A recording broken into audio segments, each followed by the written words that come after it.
नमस्कार दोस्तों, आप सभी का दिल से स्वागत है आपके अपने चैनल आत्ममंथन पर।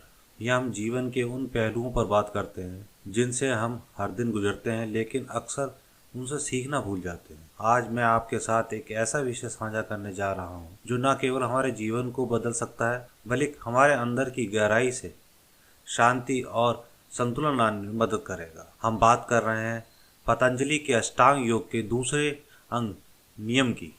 ये नियम एक ऐसे पथ की ओर हमारा मार्गदर्शन करते हैं जहां हम न केवल बाहरी दुनिया से बल्कि अपने आप से भी जुड़ते हैं।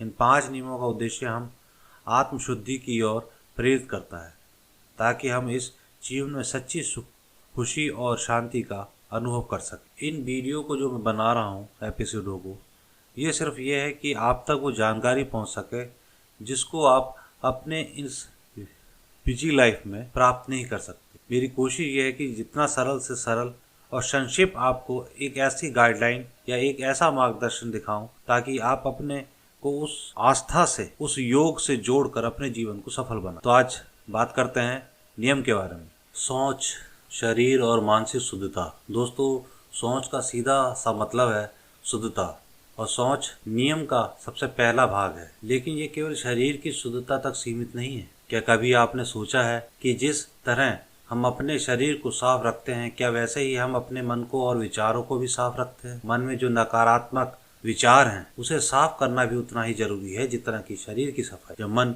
अशुद्ध हो जाता है तो हमारी सोच में जब मन अशुद्ध हो जाता है तो हमारी सोच भी धुंधली हो जाती है। ये हमें सही रास्ता देखने से रोकता है। सोच हमें सिखाता है कि जैसे हम सुबह उठकर अपने शरीर की सफाई करते, वैसे ही हमें हर दिन अपने मन की भी सफाई करनी चाहिए।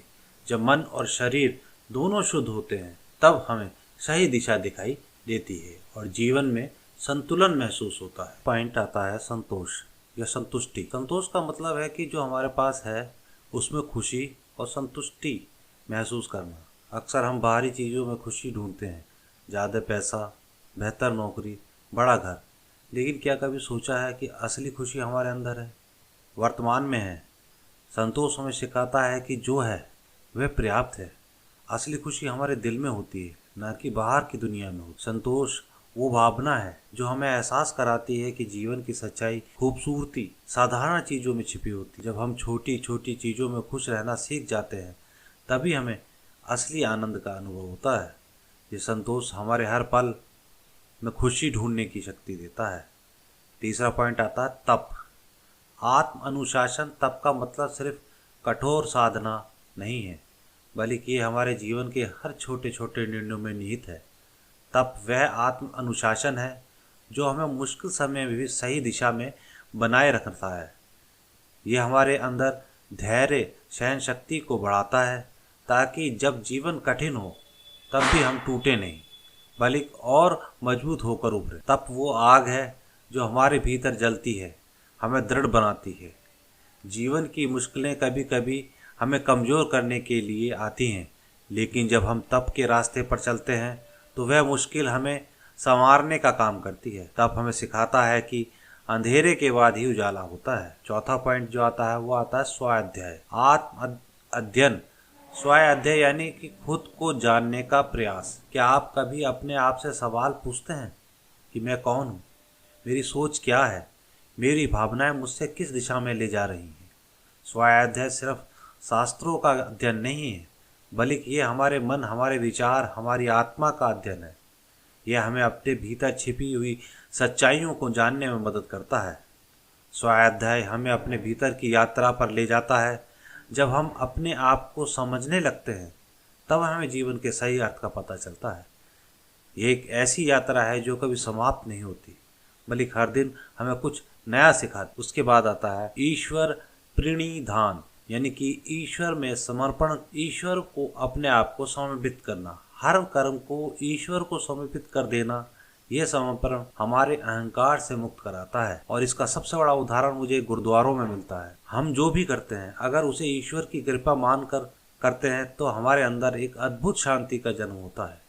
ईश्वर प्रणिधान हमें यह सिखाता है कि जब हम अपनी हर इच्छा, हर कामना को ईश्वर को समर्पित कर देते हैं तो हमें सच्ची शांति प्राप्त। जब हम जीवन के हर अनुभव को ईश्वर की लीला मान लेते हैं तो चाहे खुशी हो या दुख, हम उसमें समर्पित हो जाते हैं।